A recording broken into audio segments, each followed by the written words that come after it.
여러분들에게 보여드리기는 조금 부끄러운데 그래도 제가 이제 좀 더 그래픽을 잘했으면 좀 예쁜 그림을 보여드릴 수 있었을 근데 좀 텐데 충분한 것 같습니다. 근데 네, 논문에 나오는 계략도 정도의 수준입니다. 저도 논문을 봐서 알지만 딱 논문 그림인 것 같기는 그렇죠. 해요. 정확히 논문 스타일입니다. 그래도 논문에 나오는 그림치고 좀 컬러를 입혔다는 맞아요. 점.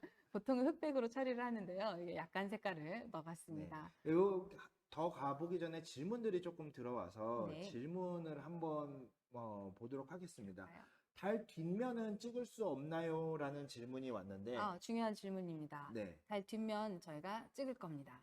왜냐하면 궤도선이 달 주위를 계속해서 도는데요.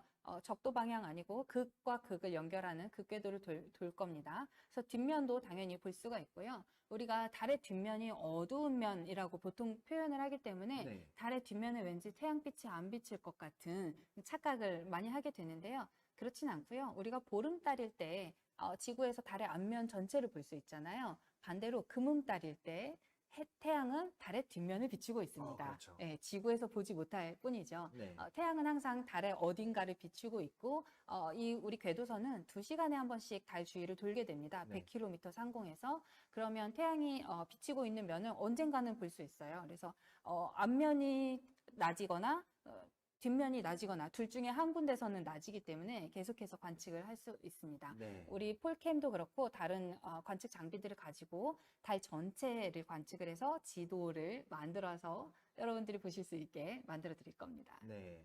헬륨3가 왜 중요한 것인가요? 이제 자원에 보면은 달에 네, 헬륨3가 많이 맞아요. 있다는 얘기가 이제 전해지고 있고 또 많은 분들이 거기에 대해서 알고 계세요. 그래서 맞아요. 관심들이 되게 많으시더라고요. 네. 헬륨3가 지구에서는 조금 갖기가 어려운 물질인데 태양에서 오는 입자들을 가지고 만들어지는 거거든요. 근데 달에는 뭐 대기도 없고 자기장도 없고 태양에서 오는 입자들이 그대로 계속해서 누적되어 있기 때문에 그리고 또 이제까지 누가 가서 거기에 있는 환경을 파괴하거나 뭐 초목이 자라거나 이러지 않았잖아요. 맞아요. 태양에서 오는 입자들이 그대로 달 표면에 있는 토양이랑 반응을 해서 헬륨3라는 물질이 많이 쌓여 있다고 알려져 있는데요. 이 헬륨3가 나중에 핵융합 연료로 쓸 수 있대요. 그리고 친환경 연료라고 하더라고요. 네. 그러니까 뭐 방사성 물질 같은 게 나오면 우리가 굉장히 원자력 발전소에 폐기물 문제가 네. 있잖아요. 어디다 처리해야 되는지 그런 그렇죠. 문제들이 생기죠. 예, 그런데 헬륨3 같은 경우에는 그런 문제를 별로 일으키지 않는 부산물도 그냥 깨끗한 자연 물질만 나오는 그런 발전을 할 수 있다고 알려져 있는데요. 사실은 아직 이게 그 기술이 완벽하지가 않아요. 네. 네, 아직 이제 개발 단계인 수준인 네, 거고 그렇습니다. 이제 먼 미래를 봤을 때 이제 아주 중요한 자원이 될 수 있다. 이 그렇죠. 정도로 얘기를 할 수가 있을 것 같습니다. 네, 맞습니다. 네. 그래도 우리가 천문학자들은 사실 굉장히 긴 시간을 얘기하거든요. 네. 제가 이제 자주 하는 농담 중에 천문학자가 최근에라고 하면은 한 1억 년 전 그렇죠. 정도를 얘기한다. 몇백만 년 단위가 그렇죠. 이제 오차다 보니까. 그렇습니다. 네. 예, 그래서 이제 천문학자들이 미래의 자원으로 생각하고 있는 것인데요. 그렇다고 1억 년이나 뭐 몇백만 년 후는 아니지만, 네. 지금 당장 뭐 10년, 20년 안에 실용화하기는 어려운 기술이다, 어려운 그런 원료다라고 말씀을 드릴 수 있습니다. 네, 그렇습니다. 근데 뭐 모르죠. 지금 이제 유튜브 함께 하고 계시는 분들 중에 훌륭한 과학자가 있다면 저는 뭐 20년 후를 얘기했지만 10년 후에 내가 기술 다 개발했는데 이렇게 얘기하실 수도 있을 것 같아요. 네. 그 저한테 오셔서 자랑을 해주시면 좋겠습니다. 네, 좋습니다. 저희가 이제 계속 하는 거고, 사실 이 폴캠이 너무 중요한 게, 이 폴캠, 그러니까 편광으로 달 표면을 측정을 해본 적이 아직까지 한 번도 없죠. 네. 지구상에서는 좀 했어요. 지상에 있는 망원경으로 달의 앞면, 보이는 면을 확인은 했는데, 지구상에서만 관측할 때는 좀 각도나 이런 것에 제약이 있고요. 달의 옆부분, 뒷면을 볼 수가 없었잖아요. 그런데 달 궤도선이 달 주위를 계속해서 돌면서 달 표면 전체를 관측할 거기 때문에 이거는 세계 최초로 시도하는 일입니다. 네, 저희 화면 잠깐 빼주실 수 있을까요? 그 그림, 아니요. 그 그림 좀 볼 수 있게. 네네. 그 왼쪽에 보면은 위아래로 지금 양옆으로 볼 수 있게 돼 있는 거잖아요. 네, 양옆을 보면서 지나가는 겁니다. 그러니까 저 가운데는 관측이 안 되는 거냐라고 말씀을 하시는 분들이 그럴 수 있는데, 있는데요. 네, 예, 이 탐사선은 계속해서 똑같은 궤도를 돌고 있는데요. 한 평면 안에서 돌고 있지만 달이 자전을 하고 있어요. 그래서 탐사선이 계속해서 그냥 원을 그리면서 돌고 있는데 달이 알아서 자전을 하면서 조금씩 조금씩 옆을 보게 됩니다. 네. 그래서 지금 저희 그림에서 보여드리는 카메라의 시야가 아주 잘 계산을 해서 그 시야를 관측한 다음에 그 다음 한 바퀴 돌아서 왔을 때에는 바로 옆에 아주 살짝만 겹치면서 바로 옆을 빈틈없이 관측할 수 있게 설계를 했습니다. 네, 기본적으로 생각하셨을 때 딱 한 번에는 이제 이렇게 공간이 비워두고 양쪽을 측정할지 모른다고 하지만 맞아요. 저희가 1년 넘게 관측을 하지 않겠습니까? 맞습니다. 결국에는 달의 모든 표면을 관측을 하게 됩니다. 네, 맞아요. 그래서 평광지도, 달 전체의 평광지도를 만들자 이런 계획을 세우고 있습니다. 또 나사에서 실은 장비가 있지 않겠습니까? 네, 나사에서 섀도우캠이라는 카메라를 준비했는데요.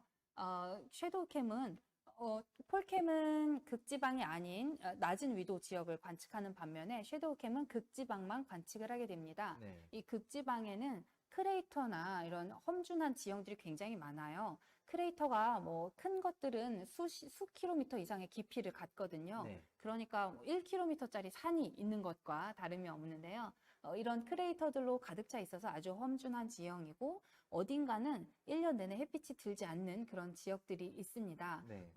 이 크레이터 안에 움푹 파여 있기 때문에 1년 내내 해가 그 크레이터의 가장자리 부분만 볼 수 있고 가장자리에만 해가 들고 안쪽에는 해가 들지 않아요. 그렇죠. 네. 그림자 때문에 계속. 네, 계속해서 그림자가 져 있다는 겁니다. 이런 지역들을 이제 영구 음영 지역이라고 저희가 부르는데 하루 종일 해가 들지 않았다는 것은 한 달 내내 해가 들지 않는다는 거고 달은 별로 이렇게 자전축이 많이 기울어져 있지 네. 않거든요. 한 달 내내 해가 안 들면 1년 내내 그리고 해가 안 된다는 예, 계속. 수억 년 동안 수십억 년 동안 계속해서 해가 들지 않아 왔다는 뜻이거든요. 네. 그렇다면 우주 공간에서는 뭐 얼음이나 이런 것이 표면에 노출이 되면 바로 승화돼 버려요. 네. 다 우주로 날아가 버리는데 아직 해가 들지 않았기 때문에 얘가 승화될 기회가 별로 없었던 거죠. 네. 그래서 아마도 그 안에 있는 얼음이 남아 있을 거라고 기대를 하고 있습니다. 네.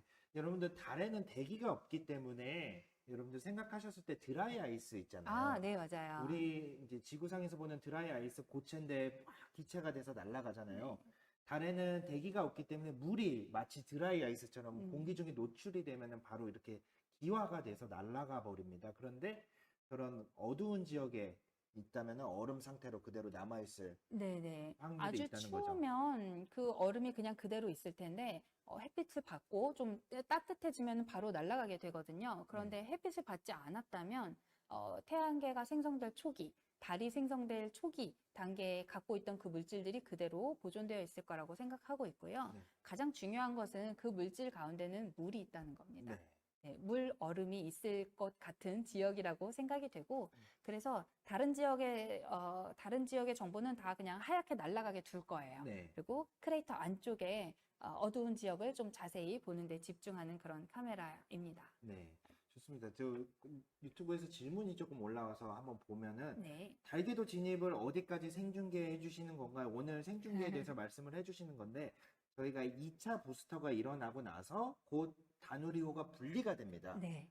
다누리호가 분리가 되고 이제 저희가 1차 통신하는 데까지는 조금 시간이 걸리기 때문에 네, 맞아요. 그때까지는 거기까지는- 중계는 해드리지 못하지만 다누리호가 달까지 이제 4개월 반의 여정을 가게 됩니다. 네, 우리가 4개월 반을 계속 중계를 할 수는 없기 때문에 언젠가 끊어야 되는데, 첫 번째 통신하는 것까지는 조금 시간이 걸릴 수 있을 것 같아요. 네. 근데 다행히 다누리가 분리하는 모습까지는 우리가 같이 볼 수 있지 않을까요? 네, 다누리 분리하는 모습까지 저희가 확인을 하고 그다음에 이제 한 9시경 정도에 저희가 방송을 종료를 할 예정입니다. 뭐 4개월 동안 방송을 할 수는 없는 거잖아요. 그럼요. 여기 이제 학교여가지고 이제 네. 우리 학생들이 와서 수업을 들어야 되는 공간이기 때문에 네. 언젠가는 종료를 해야 되고요. 네. 그런데 원래는 우리가 3일에 발사할 예정이었잖아요. 네네. 3일에는 8시 26분 발사 예정이었어요. 맞아요. 그날이었으면 우리가 다누리가 분리되는 걸 못 볼 수도 있었어요. 있었는데 네, 저희가 다행히 네. 그날 박사님이 참 바쁘신 날이었는데 네, 맞아요. 그날 제가 아침에 이 방송이 끝나자마자 엄청나게 뛰어서